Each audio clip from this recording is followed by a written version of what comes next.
روایت میں آتا ہے کہ ایک مرتبہ حضرت عبداللہ بن عمر اور حضرت حسین دونوں آپس میں کسی بات پر نوک جھوک ہو گئی. ہم عمر تھے, دونوں آپس میں نوک جھوک ہو گئی, کسی بات کے اوپر الجھ پڑے.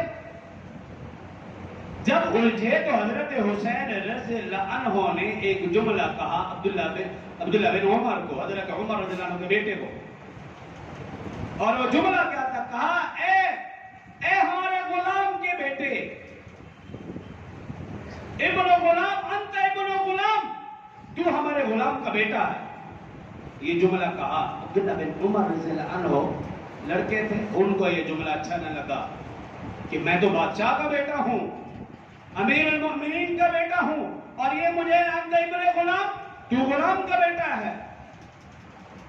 وہ ابا جان کے پاس گئے اور شکایتاً عرض کی, اے ابا جان, آج تو حضرت حسین نے حد کر دی, کسی بات پر ہماری نوک جھوک گئی اور مجھے یہ جملہ کہا انت ابن غلام, کہ تو غلام کا بیٹا ہے. حضرت عمر نے کہا کیا واقعتاً حضرت حسین نے کہا؟ ہاں میں نے خود سنا ہے, حضرت حسین نے یہ جملہ کہا.